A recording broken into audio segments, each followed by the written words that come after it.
Hey you guys, thanks for tuning in. So in this video, I'm going to take you through what makes up a well-rounded and sustainable fitness program, okay? This is what we often refer to as our fitness foundation. Okay, so if you're watching this video, it's probably because you are missing one of these components in a past program or a past diet or those kind of things. So if you're watching this video, it's probably because something was missing in the past programs that you tried before. And so we're gonna cover what those essentials are in today's video, okay? So the number one thing, and just so you know, with the pyramid, right, the base is the foundation, right? You can't build a pyramid without a solid foundation. And so everything that we build from the bottom up is what is most important, okay? The top is not the most important.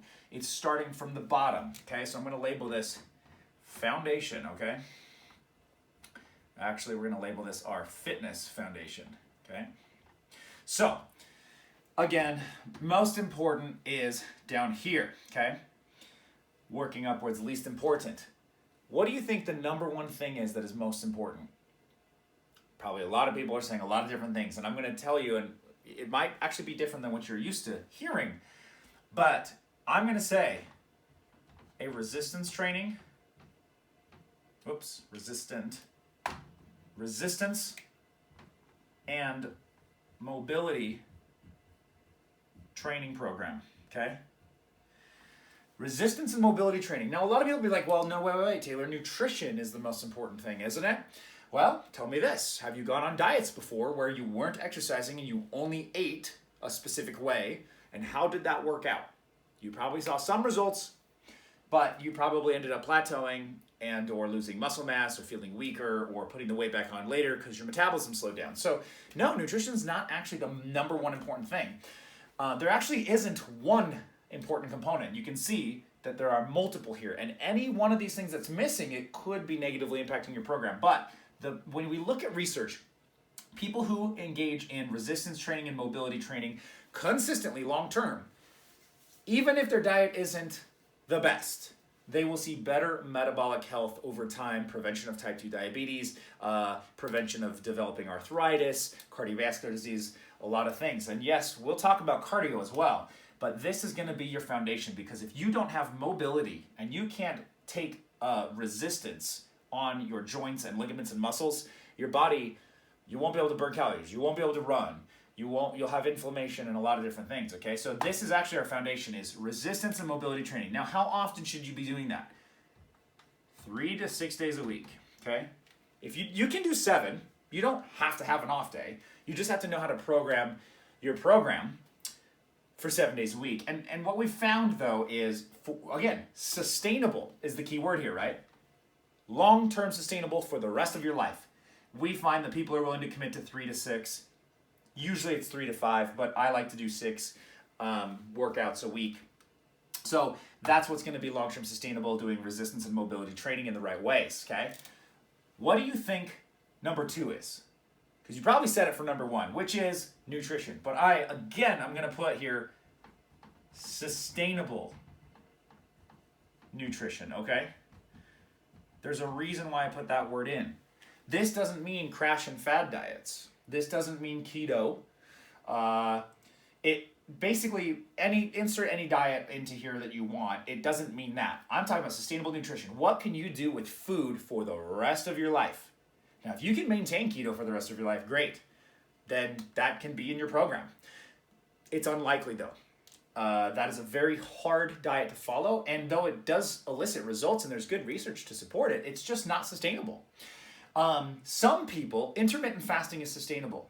I am one who engages in intermittent fasting almost on a daily basis because it works for my lifestyle, okay? That doesn't mean it's better than 5 meals a day or 5 snacks a day or 3 meals a day or whatever, right? It doesn't matter what it looks like, to be honest with you. This is what people in diets and trainers and coaches won't tell you, is it's about establishing consistency with nutrition over time.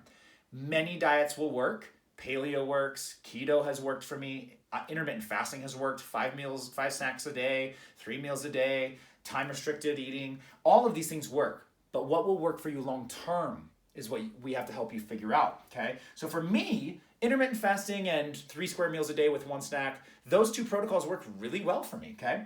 So sustainable nutrition also means quality, and that's what I want you to focus on here is what can you maintain long term and getting good quality nutrition.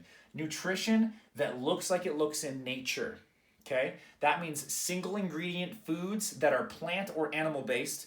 If you're vegan, you can stick with plant-based, it's fine, but there are unhealthy vegan options. But animal proteins, there's also a lot of great support research-wise when you eat good quality animal proteins in your diet as well. So we can approach it from vegan, or if you're okay with animal products, either way is fine. But you need 80 to 90% of your diet to come from whole food nutrition, okay? That means single ingredient, non-processed foods, okay? They look like they look in nature. Just that's how you're going to determine it. Look at the food. Is this an animal that was, cleaned and killed and cleaned? Or was this a plant? And can I tell that this is a plant, right? That is how you're going to determine your nutrition program, and then make sure it is sustainable. A protocol that works for you. 3 meals a day, 3 meals and 2 snacks, 3 meals and 1 snack, 5 small snacks, time-restricted eating where you have liquids for the first part of the morning and then you eat in the afternoon. Whatever works for you consistently to get good quality nutrition, okay? So, next, we have recovery and adaptation, okay? Now, the reason I say these 2 words is because they're not the same thing. A lot of people break down a ton of muscle in their workouts, or they push themselves really hard with cardio, and they recover, but they don't adapt, they don't develop, they don't progress. Recovery just means you're back to baseline, okay? Yes, we need to recover, but you also need to adapt to new stresses, and you need to develop muscle, and you're burning body fat. Anything that's changing your body composition or your performance or your joint function or all these different things that your body can undergo, those are adaptations. Those aren't recovery. Those are adaptations to stress. And the training is one of the stresses. The nutrition actually is a stress too. It's a sustainable, subtle stress, but usually our recovery is predominantly oriented around our training program for the most part. Okay, so we want to just make sure we're not just recovering from workouts, but that we are growing, developing, adapting our body in the direction that we want our body to change, okay? Next is very important, and it's almost always overlooked among fitness enthusiasts and trainers. It is stress management. Okay, so now we're talking, yes, are hormones affected in all 3 of these previous categories? Absolutely. Hormone production and effects are taking place in training, in nutrition, and in recovery, okay?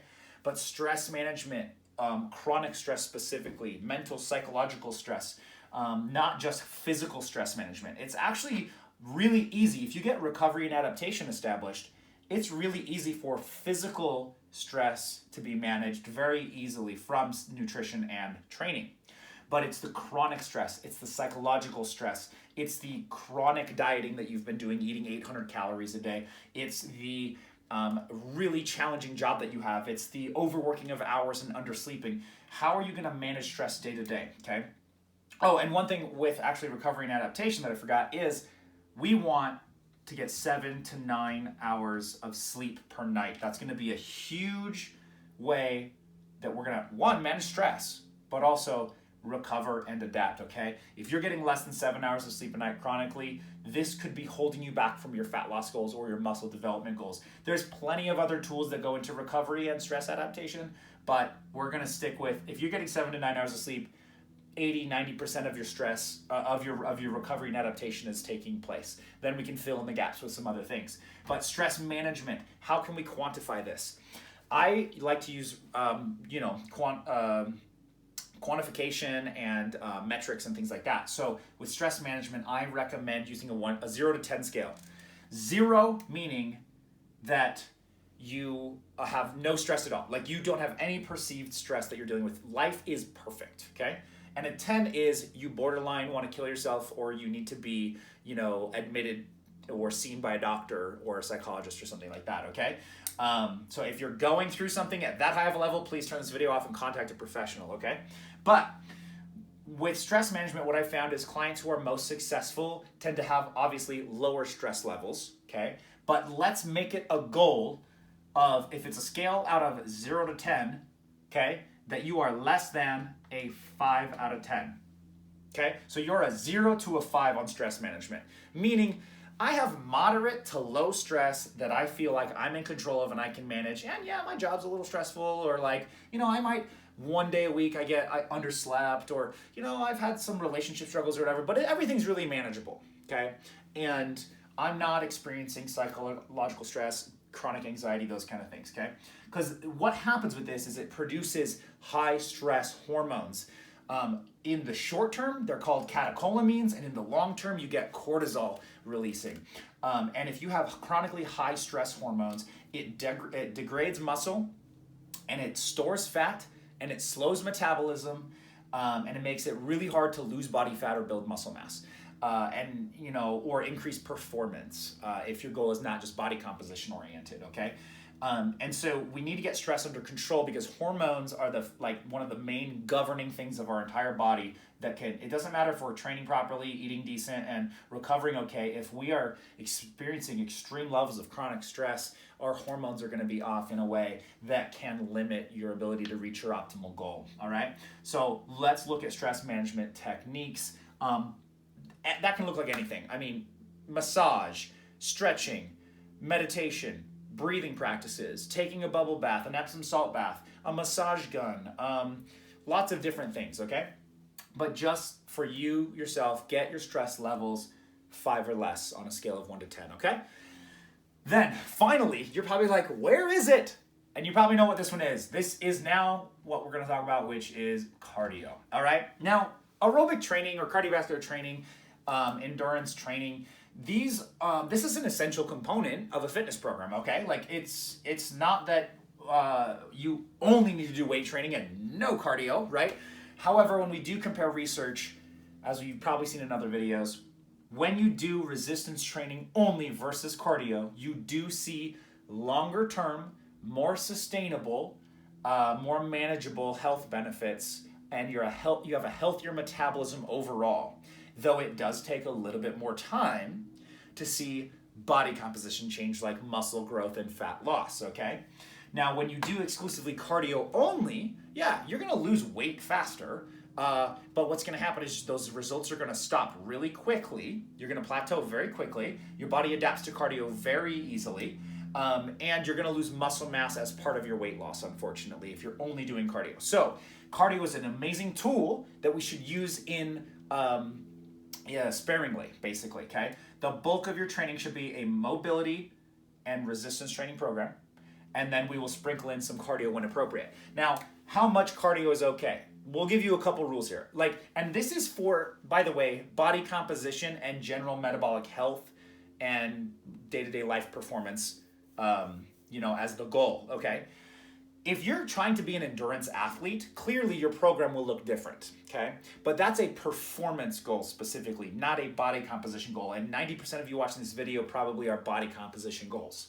So, cardio, 2 to 3 times per week maximum, okay? And I'm saying focused aerobic training of, sprints or running or jogging for a long duration.